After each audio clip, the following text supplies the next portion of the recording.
Hello, BookTube, and welcome back to Epic Comic Book Wednesday.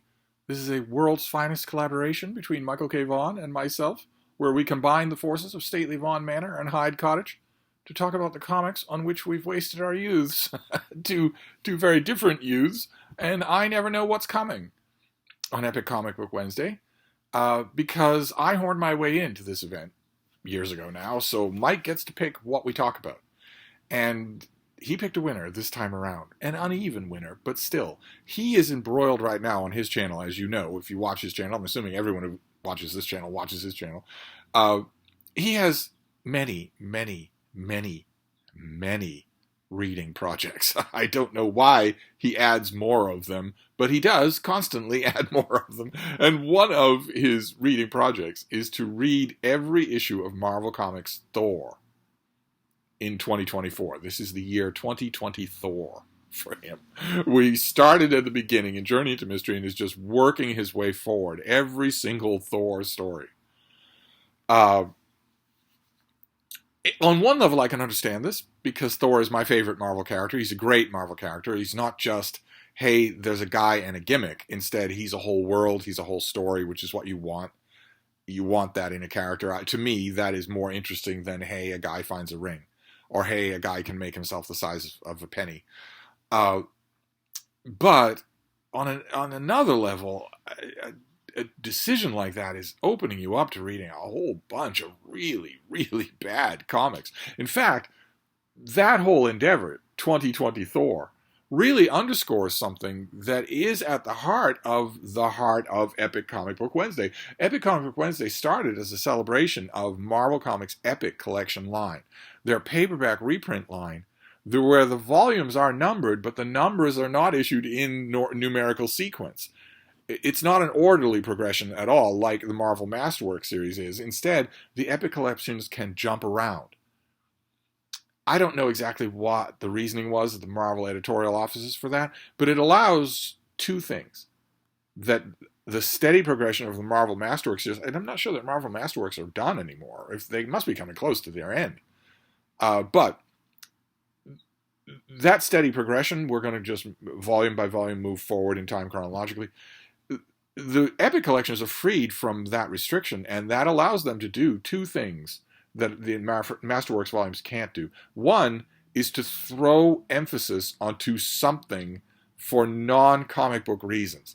So if Marvel Comics has a new movie out, and they want to make sure that it has a presence elsewhere, they want to boost the profile, then maybe in the months coming up before that movie, they would release Epic Collection reprint volumes of the characters in that movie, whether it's Guardians of the Galaxy or Morbius or Ant-Man or whatever. And if you're not bound by strict chronology, you can just do that. You can just make a volume or two volumes.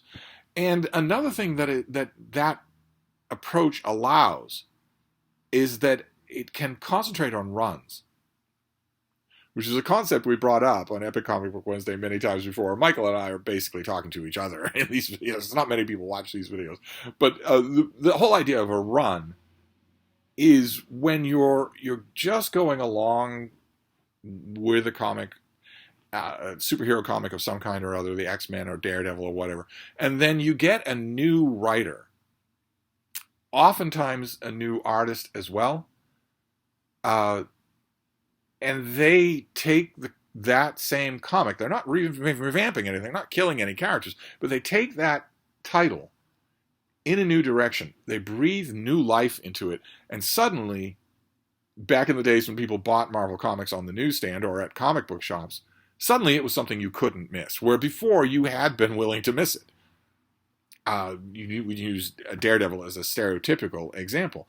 Daredevil is a comic book about a guy who gets struck by a canister of radioactive material, and it makes him blind, but it increases all of his other senses and gives him a radar sense. Okay, so he makes a really good living as a casino grifter. Nope, no, he actually decides to put on spandex and fight crime. So that obviously as a concept that didn't interest me at all. I kind of wish, of course, for financial reasons, that I had kept Daredevil #1, but I didn't. and it didn't really interest me, and I wasn't really a big fan of the I know this is heresy from Michael K. Vaughan, but I wasn't really a big fan of Wally Wood artwork. But every once in a while, something would happen in Daredevil that would bring me back to the title. Any chance that you're going to get for, for Wally Wood to draw Prince Namor the Submariner, that's going to be an issue that you're going to get. But I mostly left it alone. And then it got a new writer and a new artist, and the artist was Gene Colan. And it was Gene Colan in a way, big operatic, cinematic way, huge panel designs, out of control action sequences, and tightly inked. That was of interest to me. The character wasn't of interest to me, but that was of interest to me. So I mostly gravitated back towards Daredevil. And then I gravitated away from it. When Gene Colan left the book, or when his artwork seemed to me to lose its pep, I left. And then famously, Daredevil had a change of proprietorship. It got a new writer and a new artist. And as it often happens with great runs, those two people were the same person. Frank Miller came onto the book as an artist and then was given the book as an artist and a writer. And suddenly he had a run on Daredevil that is completely legendary. I could not get away from my antipathy towards the character fast enough. I was first in line to get every issue of the Frank Miller Daredevil when it was coming out. I knew perfectly well. The thing about runs is, you know right away that what you're encountering is a run. You don't know how long it's going to last, but you know what it is. What it was, I should say, exclusively in the past tense. They don't happen anymore. But in the past, you knew what it was, and I knew what it was, and I didn't care if it was a thing that I liked or not. I didn't care at all. For instance, I absolutely have no interest whatsoever in Sandman or Neil Gaiman. But I got those issues because it was obvious comic book history being made. Same thing with Miracle Man. No interest at all in obvious parodies of characters that I think are still worthy of serious treatment. I still got them. Even Man-Thing at its peak, when it was a must-buy issue. With Epic Collections, you get to concentrate on that. If you want to, you can go and just reprint a run that everybody now acknowledges. One of the neat things about runs, one of the amazing things about them, that no one's ever really examined the subject of a comic book run. I don't think I've ever read a book or even an article on the subject. But one of the neat things about them is the near universal agreement about them. I mean, you'd hear me. I'm talking about runs on comics that I myself disliked, and runs have happened on comics that I love. And it's amazing to me, it's always been amazing to me that in retrospect, fans will always agree on what is a great run and what is not, almost always. Which brings us to our comic today, because today we are dealing with an Epic Collection. We're going back to our roots. This is the Epic Collection of the Mighty Thor, for 2000 Thor, called Even an Immortal Can Die. With this very gripping cover. It's not often. Oftentimes the Epic Collections don't pick the right cover from the issues that they're reprinting. It's a big, thick paperback. This is volume number 9. This reprints issues from 1977 to 1979. This paperback was $50. But you get your money's worth. With an Epic Collection, I don't, to put it mildly, I don't praise Marvel Comics much in the 21st century, but you really get your money's worth with Epic Collections. They are well done. And we're going to see that. This reprints 2 major storylines. There are fill-in issues and gap issues and whatnot, but there are 2 major storylines in this issue. And the first one is one that we've seen on this channel before. I don't think it was for Epic Comic Book Wednesday. I think it was for just comic book videos that I did on my own. But the first storyline that we're seeing here involves Asgard. Actually, both storylines do, but as we'll get to that. Thor is a weird character for that. And in this storyline, Odin, the king of the gods, has been kidnapped. One of the umpteen million times that he's kidnapped, and Thor and his comrades have just rescued him. They rescue him at the beginning of this issue, and it's Walt Simonson artwork. but you'd hardly know it because of his inkers, because of the inkers that they give him. You can sort of tell in panels like this, but he gets inked by Tony DeZuniga and also by Ernie Chan, and they are extremely heavy-handed inkers. They're going to make your artwork look like their artwork, and often, I would say more often in the case of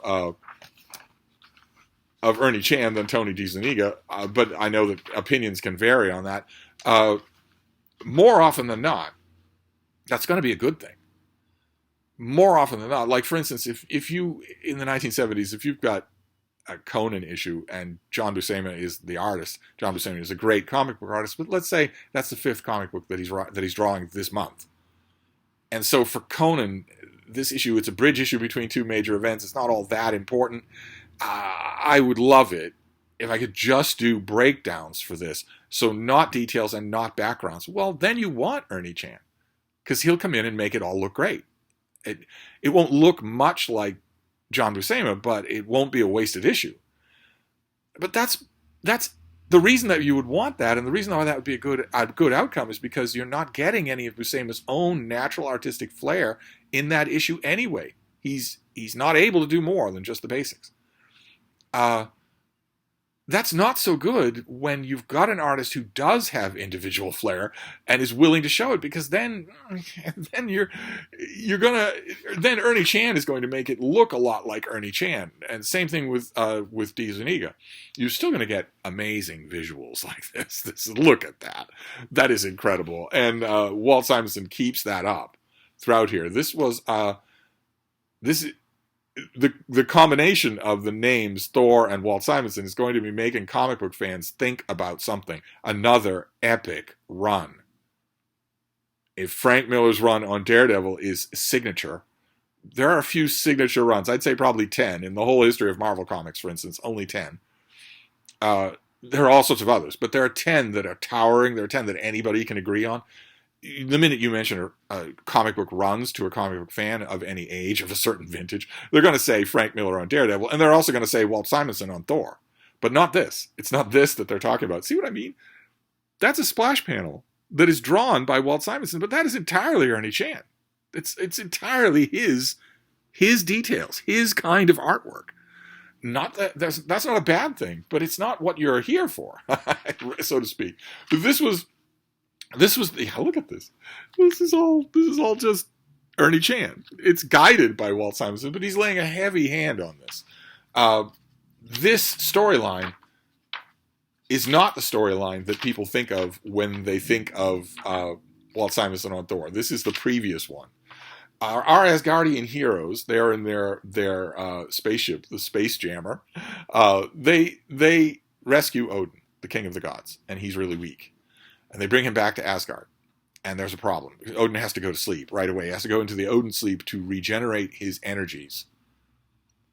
Kind of odd detail. It's always really confused me. No other Asgardian has to do that. They regenerate their energies by eating and sleeping. Odin seems to be the only one who needs to do that, and he needs to do it a lot. Asgard is in turmoil thanks to Loki, who has unleashed upon Thor and the other Asgardians the Dread Destroyer. The Destroyer is an indestructible, empty husk of armor with enormous strength and enormous energy-generating capabilities. It can blast bolts of energy, including, when it lowers its visor, complete disintegration. A beam of complete disintegration. Odin created the Destroyer to help Asgard in its hour of need. The Destroyer cannot move on its own. It must be inhabited by a spirit, by someone's animating consciousness. So someone has to have their spirit juxtaposed into the Destroyer. It's never really made clear in the history of this particular being what Odin's idea was. Was it his idea that he would be transferred into the Destroyer at the last moment? Either way, however, whatever his ultimate plan was, he created this thing to help Asgard. It's never been anything but a hindrance to Asgard, because always a bad guy, like Loki, gets a soul into the Destroyer that is under their control, in which case you've got an unbeatable weapon under your control. And that's what happens. Loki sicks the destroyer on Thor, and there is an enormous battle between the two of them in Asgard. Just enormous. We see Thor's helmet is dislodged, his cloak is in tatters. That is a signal, usually, that Thor is having a rough time of it. And of course he is, because the destroyer is unbeatable. Technically unbeatable. I know that if you know this character only from the movies, you will remember that the destroyer was a character in the first Thor movie. And it was largely faithful in that it has, energy beams out of its visor, and also that it's an empty husk, that it needs someone to be controlling it. In that movie, it's Loki who's controlling the destroyer. But in that movie, Thor defeats the destroyer in a fight scene that lasts, I think I clocked it at 7 seconds. Something like that. I know the special effects are very, very pricey, but still, Thor can't beat the destroyer at all. The destroyer is unbeatable. It was designed to be that way by Odin, who is asleep while this fight is going on, so that the Asgardians have to fight the destroyer on its own. Thor fights the thing. The Warriors 3 fight the thing. They have no chance. Another character who engages in battle with the destroyer is Karnilla, the queen of the Norns, an Asgardian sorceress who is a frenemy to Asgard, but she's in love with a noble Asgardian warrior named Balder the Brave, who we're going to see again in this collection. He's an old friend of Thor's in a recent continuity twist that I think has been since unwritten. But there was a run on Thor where it was revealed that Balder is not only Thor's best friend, but also his biological brother, that he and Loki and Thor are all the children of Odin. I don't know that. I think that's probably been re-retconned out, but I liked that twist when it happened. It explained a lot. But Balder the Brave is beloved of Karnilla, and she doesn't know where he is, but she knows that the destroyer represents an existential threat, so she fights him. And it's really interesting. The panels here, again, this is, in this case, we can't blame the inker, because this is inked by Walt Simonson, but it's a younger Walt Simonson who didn't really know his own visual style. And was doing a weird combination of John Buscema and Jack Kirby in these panels. But this panel and a couple of others before it leave in doubt whether or not Karnilla is powerful enough to do something about the destroyer. The limits of her power are never made clear. In the issues that are reprinted in this volume, it's somewhat indicated that her mystical energies are greater than those of, for instance, a character called the Enchantress, but weaker than Loki's own. But while she's fighting the destroyer, there is a horrifying revelation, which is that the spirit inside the thing is Balder. Loki has put Balder's spirit inside the destroyer. You might think, well, what difference why would that make a difference then? Because couldn't Balder just say, well, okay, I'm inside the destroyer, but I'm not going to hurt anybody because I'm a good guy? No, the idea here is that the destroyer itself has a nature, or certainly can be pushed into that nature. That the destroyer itself has a malevolent nature regardless of who's animating the force inside it. The destroyer is meant to destroy. And when Balder's spirit is taken out of the destroyer, Thor and Loki rush to get inside it. Loki wants to control this armor directly. Why he didn't do this in the first place? Instead of putting Balder in there, I don't know.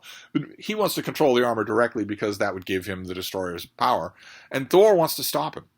And there's a wonderful tussle where they both reach for the armor. I wonder if I can show it to you. Yes, this panel here, where we see both their hands reaching. The first one to brush the armor will be the one who inhabits. And to Loki's horror, it turns out to be Thor. And Loki tries to defend himself, but the destroyer is unstoppable. And looks like he is going to disintegrate Loki when suddenly we hear a voice from the side. And it's Odin, who is now awake again and hale and healthy, I suppose. But Loki thinks that it doesn't matter because the destroyer's nature has taken over. Odin commands Thor inside the destroyer to kneel, obeisance to your king. And Loki says, "Nay, my lord, the thunder god will not heed thee. The killing fury is upon him, and only our deaths will slake his thirst." But no, in an ultimate dude bro moment, Thor commands the armor of the destroyer to kneel before his father. A wonderful, wonderful moment. And then Odin takes Thor's spirit out of the destroyer and decides, after, 4 different times that this character has nearly destroyed Asgard, Odin takes Thor's spirit out of the empty husk of the armor and then, for good measure, decides to dismantle the armor, since it has done nothing but cause harm. No, Odin doesn't do that. No. All right. Okay. He doesn't destroy the destroyer's armor. Instead, he institutes a failsafe into the destroyer that any spirit that animates the armor must come under his own review. He must review whether or not that is a good spirit to be inside this unstoppable killing machine. No, he doesn't do that either. No, he just empties the armor and leaves it there. And he punishes Loki, but in the meantime, Thor goes back to Earth.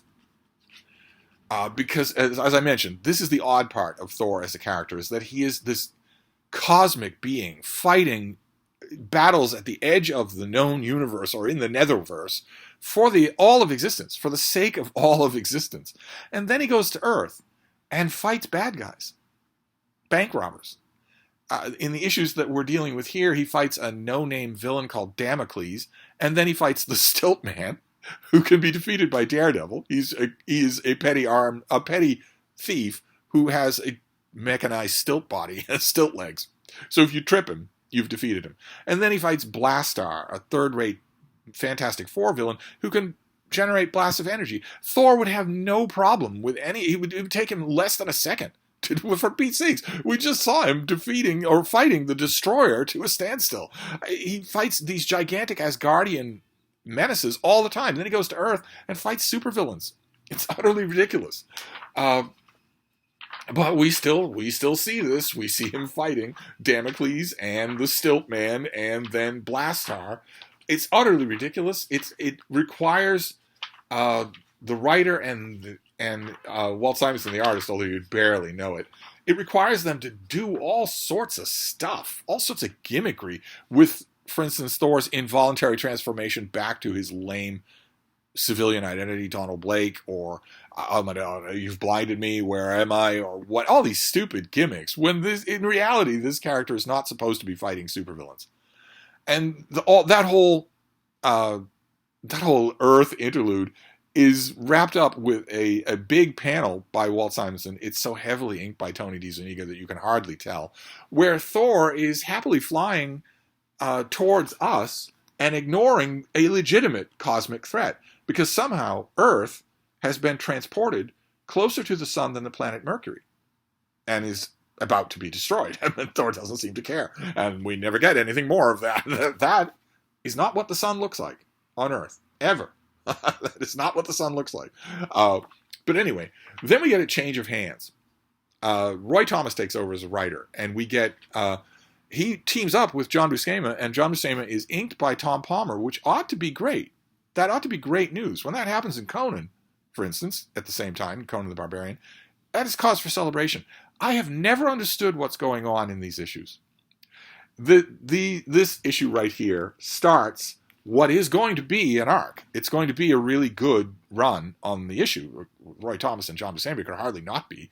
But I've never understood what's going on with the artwork. I have pet theories. We get a new artistic style. You can definitely tell that it's Tom Palmer. He's very, very comfortable with the very confident with the darks, with the shadows. But why is Thor a teenager in this issue? And why are the bodily proportions so odd in so many of these panels? I mean, you've got great Tom Palmer inks, but the paneling itself, it's great Tom Palmer inks. Look at the really good stuff here, good shadow work, but it doesn't look like John Buscema's artwork. It doesn't look like the way he would organize a page. My pet theory has always been that these issues were mostly just drawn by Tom Palmer. Maybe with the barest outlining by Buscema. I think that's the only explanation I come up with for why this doesn't look like Buscema's artwork. But anyway, the arc starts when Thor is reintroduced to a character that we saw in the Stan Lee and Jack Kirby era, a guy named Hobbs, who is a newspaper man in New York. In the Jack Kirby and Stan Lee era, he goes to Asgard, and his mind is just blown by what he's seeing. just he didn't believe that Thor's extra-dimensional heavenly realm was real. We get the strong impression in Stan Lee's run and also in Roy Thomas and Len Wein and all sorts of other writers that most people on Earth don't believe Thor is actually the god of thunder. They think it's a shtick. They certainly don't believe that Asgard exists, even though many times now Asgardians have come to Earth en masse, so they ought to believe something. But Hobbs goes to Asgard and his mind is blown by what he's seen. He meets Odin. He sees battle in the realm eternal. And when he comes back to Earth, Thor puts a spell of forgetfulness on him because he worries that all the things that he's seen will eat away at his sanity. It turns out that he does remember Asgard and that he wants to film a special in Asgard. He wants Thor's permission to take a camera crew to Asgard and film a special there for his network. He and Thor talk about it, and Thor says, well, I'll bring it up to my father the next time I see him. That is obviously not an immediate promise of action. We get a really good flashback to Harris Hobbs, something we very seldom see. Here he is talking with a psychiatrist for $50 an hour. He calls it highway robbery. You'd call it the bargain of the millennia if you got it today.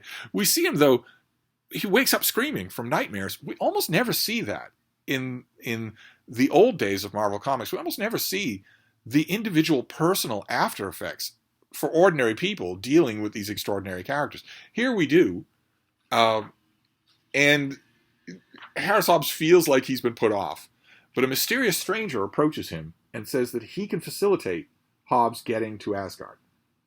And for some reason, Hobbs doesn't take one look at this guy and think, oh, they are Loki.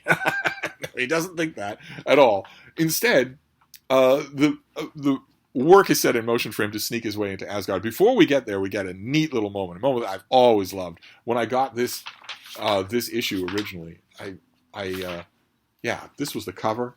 I have that issue somewhere. I paid my 35 cents for it. I really liked this moment. Thor goes to Stark International to deal with a gigantic piece of equipment that needs moving. And a Stark employee says, we'll need some sort of transport to get this out of the warehouse. And Thor lifts it with natural energy. One of the security guard says, holy cow, I've seen Boss's pal Iron Man lift some pretty heavy stuff, but this. And I kind of think, I love the way it's done. First of all, Thor just picks this thing up. And then I think he flexes a little because he carries it with one hand.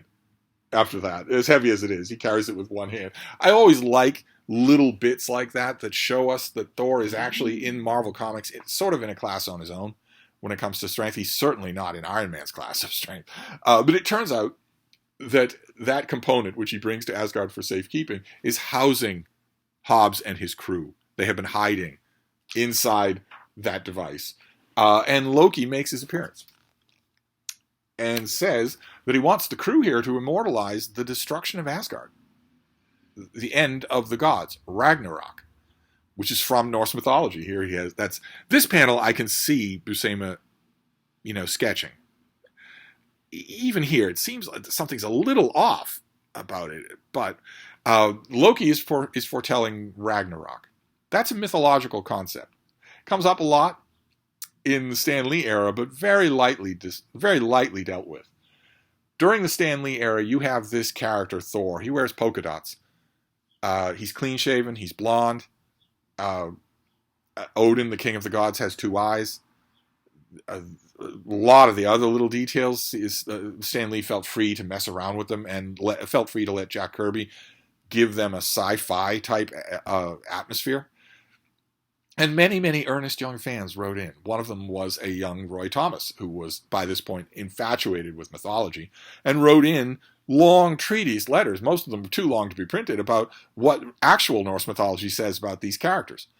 Other mythology dweebs also wrote in letters from all across the country, also taking Marvel to task lightly, as fans, affectionately, saying, surely this should be different. Why do you have Heimdall, the guardian of the Rainbow Bridge, seem like he doesn't know Sif, their brother and sister in Norse mythology? Wouldn't they know each other? Etc., etc., etc. Why do you have Sif with black hair? And on and on and on. Marvel got lots and lots of letters like that. They printed lots and lots of letters like that.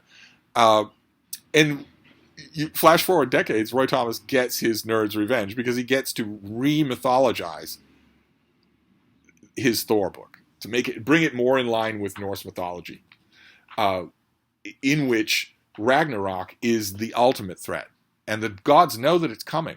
It's a very rare thing in some kind of ethnic mythology to have the end of the gods already known. Usually the assumption is that the gods will just go on forever. But in Norse mythology, the gods know the end is out there. They know that it's foretold, that their strand of fate has already been measured out. And the goal in their life is to live well, not to live forever. Ragnarok will happen. The Midgard serpent will poison Thor. Thor will kill it, but it will also fatally poison him. Odin will die. The gods will die. Asgard will die. The world will be remade with different gods. The children of Thor that are not in the comics will inherit the mantle of the gods. There'll be new humans. They will take over.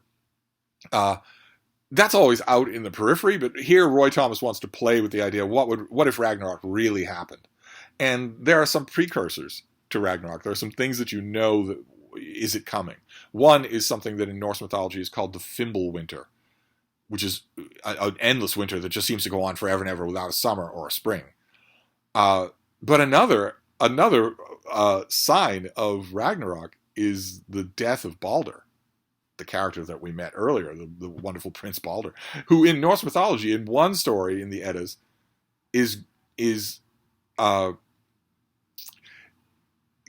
there's a character in Norse mythology who worries about his health so much that she secures promises from all the things in the world, animal, vegetable, and mineral, not to hurt Balder the Brave under any circumstances.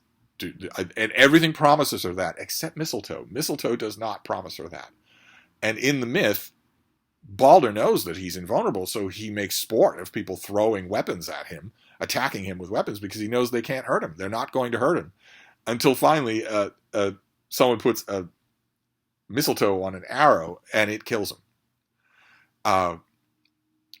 The key thing here, Roy Thomas incorporates that plot line into this arc here. The key thing is we've never seen that before. That's mentioned in one Tales of Asgard backup feature, but in all the Thor comics where we've met and followed the adventures of Balder when he's fighting at Thor's side, he has been completely vulnerable to other things. He is not invulnerable when he's in the realm eternal. Absolutely not. But in this story, he is. And that's not the only mythological element that is brought into play in these issues for the first time. We see Odin's horse Sleipnir, who has 8 legs, for instance. We see an Odin with an eye patch. We see Odin missing an eye. Odin is a famously one-eyed god. And we also see something else. This stag party is interrupted by the return of the goddesses of Asgard, who come galloping back across the Rainbow Bridge. And that is the goddess Sif, of course, but there's also one other addition. The goddess Frigga makes her first appearance in this issue. She sort of holds Thor's face. She is Odin's wife. And she's just greeted here. We've never seen her before in Thor comics. But she says, "First I would greet this special one who hath ne'er been far from my thoughts." And she says, "How fares the heir apparent to the realm eternal?" And Thor says, "Well enow, milady, but there are so many questions." And Red Norville, who is the big red-haired cameraman for Harris Hobbs' news crew, says, "Hey, Hobbsy, is that Frigga Dame Thor's mother?" And Hobbs says, "I doubt it. In Norse mythology, anyway, his mother was a giantess named Jord." And that's it. That's all that's explained here. Is just she just returns as a character, and she doesn't call him my son. But the key here is not the return of the goddesses. The key is that Red Norville takes a fancy to Sif, Thor's beloved. And we see this contest with people just throwing their weapons at Balder. This has not happened. Loki tricks an archer into firing a deadly arrow, an arrow that is special, that will kill Balder, and it does. Look at this. This is not John Buscema artwork. I swear that it's not. I know that probably there are histories of these issues that will say I'm wrong, but all the proportions are wrong here, and the paneling, it's just not him. It's not like him at all. But anyway, Thor has a singularly sociopathic response to this event. Balder is supposed to be his closest friend. But his response is, Balder is dead, and now truly Asgard and all the earth must face the day of doom. The only thing he's concerned with is Ragnarok, not that his friend just got skewered. And we move to the next issue, and he's saying the same thing. Balder is dead, now truly Asgard and all of earth must face the day of doom, the day called Ragnarok. Are you going to miss your buddy? Are you just worried about... also, Balder is shot in the shoulder, but let's leave it out. The Comics Code still had some force here. And we are told the forces of Ragnarok, that is the goddess of death, there's the Midgard serpent for real, all these trolls and goblins and whatnot, they are going to march on Asgard and burn it to a cinder as the end, as Ragnarok. Unless something can be done. But Odin's power is needed to preserve the life of Balder. It turns out that although Balder got shot with an arrow, a deadly arrow, it didn't kill him. It just sort of killed him. And Odin can keep him hovering between life and death, which will stave off Ragnarok. But in the meantime, Loki has another scheme, which is to present Red Norval, the human cameraman, with the accoutrements of Thor, also drawn from Norse mythology. Thor had a magic pair of gloves, and he also had a magic belt that doubled his strength, that he could use sometimes if he wanted to. Loki introduces this human cameraman to these accoutrements and also tells him, you must also walk into this fire. You won't be burned, but you'll come out superpowered. And Red Norval does. He does that. And it turns him into what Roy Thomas very much wants to put forward as a mythological version of Thor. Big, red-haired, horned helmet, fur, gloves, not a character dressed in bright blue polka dots, but rather the actual Thor. We have the two of them facing off against each other. And Red Norval is able to take Thor's hammer from him and pummel him into the ground. Thor himself is confused by this. He says, "'Tis madness unfettered. E'en wearing my mystic gloves and belt, the mortal should still be weaker than I." This is absolutely true. If the belt doubles Red Norval's strength, then Red Norval goes from being able to lift, that is, press, roughly 150 pounds, to 300 pounds. Thor can lift over 100 tons. This shouldn't be a contest. He certainly shouldn't be able to hold or wield Thor's hammer, which is enchanted so that only someone as worthy as Thor should be able to wield it. So what on earth is going on here? We don't know the answer. Instead, we just have Red Norval pummel the living daylights out of Thor. He even gets in a shot with the hammer on Thor's ribcage. And the only way that he can be talked out of this violence is if Sif will agree to be his. So she goes with him. To forestall any more violence, she voluntarily goes with him. He's headed off to, I don't know, be Thor on his own. But she has an explanation. Roy Thomas has her give the explanation for what the heck is going on here. And you're never going to guess who's at the heart of it. It turns out, in a flashback sequence we see, it turns out that one day, years and years ago, Odin was watching Thor on Earth. He was fighting supervillains. Thor was actually confused. 'Twas not so many years ago, as men reckon it, that Odin did observe from on high, as Thor did battle on Midgard, with those whom thy kind do call supervillains. Odin is watching this and thinking, boy, this looks tiring. It looks like that's really exhausting Thor. We might need his strength. When Ragnarok falls, we might need his strength. I should take precautions against this. And I'm raising my hand in the 70s saying, wasn't the Destroyer your precaution against that? You mean another precaution in addition to the Destroyer? That's what we were told 10 years ago. Odin says, I should come up with a precaution against this. I don't want anything to happen to Thor's superpowers. Never mind my son. Sure, he could get killed, but I'm mainly thinking about his superpowers. So Odin he invites Thor back to Asgard and says, I want you to go through this fire for me, and you're going to feel a little bit weird, but don't think anything of it, and later on I might tell you what you're doing. Thor says, well, thy word is my command, and he does it. And what Odin does is create the essence of Thor. He draws out and duplicates the essence of Thor to sort of hold it in reserve inside that living fire. Again, we have this panel. That is Odin reassuring Thor that all will be well. Again, Thor is a teenager. This does not look like John Buscema's work. It just doesn't. Not just the individual proportions, but the panels. It doesn't look that way. Odin says this essence of Thor we will hold in reserve, and I will also hold in reserve his magic gloves and his magic belt, so that in our time of need at Ragnarok, if Thor is dead, or if he's not so inclined, or if he's a little tired or under the weather, we'll still have this. And I can infuse someone, he even says, a mortal. Perchance Ian, a chosen mortal, could be infused with this essence of Thor. Well, that's what Loki knew was just hanging around inside that fire, and that's what Red Norval is infused with. He becomes, in essence, Thor. He has Thor's power, Thor's ability to wield his magic hammer and whatnot. Once again, we are left with the inescapable conclusion that by far, by a wide margin, the worst Thor supervillain of them all is Thor's father, Odin, who is always causing existential problems. Why would you do this? Why would you do this? Either your son is going to live his life and reach a point of Asgard's peril, Ragnarok, and fight in Asgard's defense, or he's going to die. You're going to create an alternate version of him that anyone can just step into like a suit of clothes? First of all, if you're going to do that, why wouldn't you do it 100 times? And second, why, again, would it be a process that could be hijacked?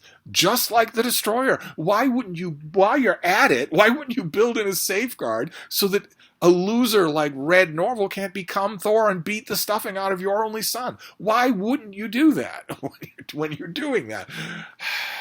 But nevertheless, Thor recovers and leaps into battle.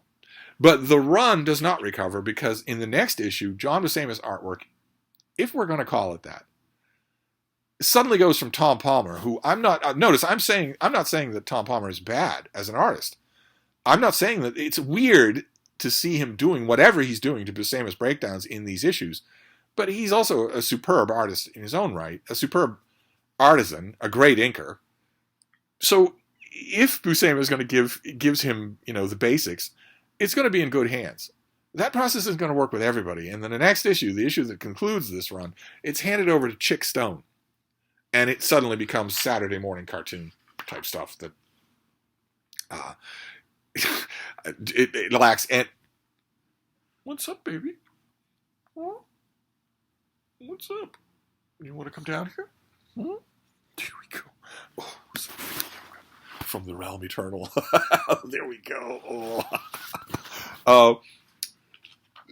It turns out that all of this was a plan on Odin's part because Red Norval has a change of heart and dies. So in terms of the fates, the realm eternal almost did suffer Ragnarok and Thor did die. So it's a kind of a technicality, and they get who knows how many years left out of it. It's still a really good run. I don't know of a single old-time Thor fan from the 70s who didn't keep these issues. They might not have kept all the stuff in between with Iron Man or Damocles or Stiltman, but they kept this run. This run is too interesting not to keep. Unfortunately, that's not all that's left in this issue. The issue goes on from there. For instance, Roy Thomas is the king of continuity. I think he's the greatest comic writer who's ever lived, but he's also the king of continuity. He's a wonk. He's a genuine comics wonk. And if he had his druthers, he would find a way to, continuity-wise, reconcile every comic book that has ever been made, all of them, Marvel and DC, all of them, into one cohesive narrative. And I bet he could do it. It might kill him, but I bet he could do it. There's another annual that's reprinted here, Thor Annual number 7, where Roy Thomas decides to try to do that with the Eternals, which is a Jack Kirby creation. When Kirby went to DC, he was given free reign went back to Marvel, he was given free reign to create some stuff of his own. And one of the things he did was the Eternals, where it's an awful, stupid, derivative idea. The only out you have from utterly condemning him for plagiarism is that the person he was plagiarizing was himself. He basically plagiarized his New Gods from DC. It's a dumb, stupid, boring idea about a superpowered hidden race of beings. And they all have quasi-mythological names, Zoras or Athena or Icarus, and it was just... It was Kirby. Boy, he lost a step from when he invented Spider-Man and Doctor Strange and Thor and the Fantastic Four and the Hulk and Iron Man. Yeah, I know he invented all of those things, but he really lost a step in the decade after that. The Eternals is a dumb idea. It should have been buried the minute he was off the book. But instead, they hang around, and Roy Thomas tried to reconcile them with mythology, where Thor has met Zeus and Athena. He's met these gods, and now he's meeting the Eternals, and it doesn't work at all. It doesn't work at all. And it's more Walt Simonson artwork, but again, you'd hardly notice, because Ernie Chan is inking the hell out of it. It's a little lesson in matching an artist with an inker, because in very little time, I mean, this was in the late 70s, in the 80s, Walt Simonson comes back to Thor with inking and coloring perfectly tailored to what his artwork had since evolved into, and we get a fantastic run on Thor. But with this, we don't. We get that annual, and it limps along, and we get a couple of other really dumb issues here with really dumb artwork.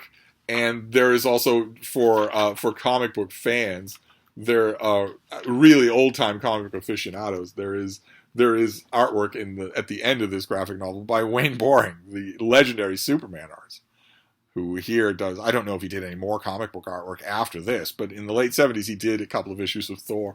And we also get, because I mentioned that that with the Epic collections you really get your money's worth, we also get Thor the Mighty, a black and white magazine that Marvel tried to start. They tried to give Thor a black and white magazine. They were doing this with Conan, of course, and Dracula. They were also doing it with the Rampaging Hulk, which was moderately successful. I think there is an omnibus edition of the Rampaging Hulk. They tried to do that with Thor. It seems like a natural. Thor is, like I've mentioned, at his best, he's a fantasy character.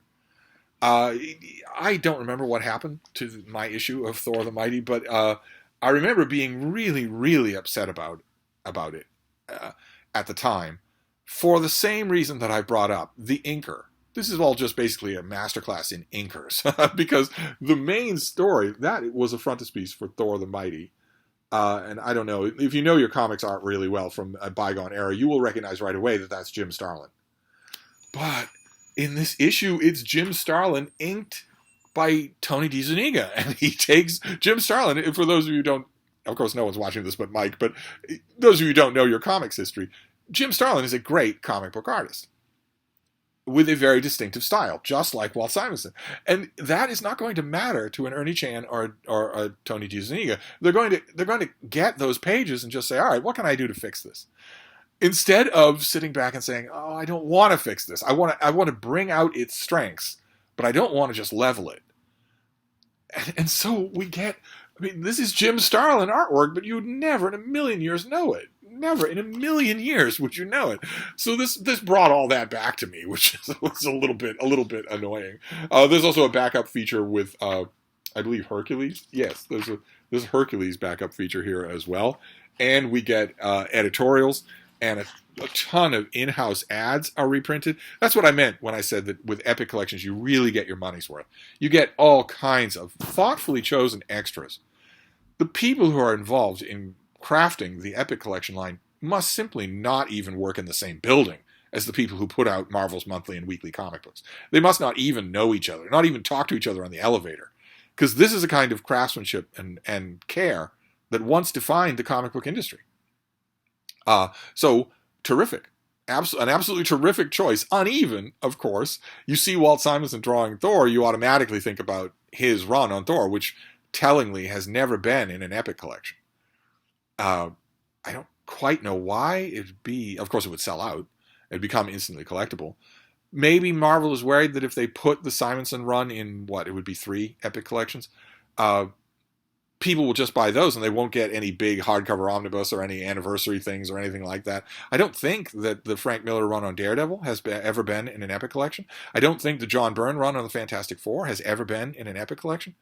I don't know about that. I could be wrong about a couple of those. I know that the Simonson run on Thor has not been. But you still have early Simonson work here, and that moment where Thor commands the Destroyer's ravening armor to kneel to his father, that is a wonderful moment. I was grinning from ear to ear when I saw that. And the storyline where we get Roy Thomas gives us a mythological Thor, the mythological Thor that he wanted to show up in the comics all along. Not the guy wearing polka dots, who's blonde and clean-shaven, but a red-bearded Elder Edda Thor. He gives us that character at long last, and it actually does work. It actually has more effective moments than annoying moments, despite the heavy-handed inking. So there you go. That is our epic comic book for today. Even an immortal can die. No one really cares if Balder dies or not. They just care about whether or not it's going to ruin their weekend. but this was an epic collection. This was a return to the epic collections, which is great. That's always fun to do. I will store it up in the book and volume of my mind in case Mike picks something awful for next week. I know that a lot of you bloodthirsty little marmosets out there like it when he picks something I'm going to hate. And thanks to the fact that you can go on Amazon and just look for these things, that something has a name. I don't know how, I've lost track of how many emails I've got from people saying, Rom. But I'm hoping to, that is my own Ragnarok, and I'm hoping to stave off that horrible day as long as I can. But who knows what it'll be next week. We'll tune in. The 5 of us will get together and we'll find out next week. So I'll wrap this up for now, and I will see you then. Thank you, BookTube.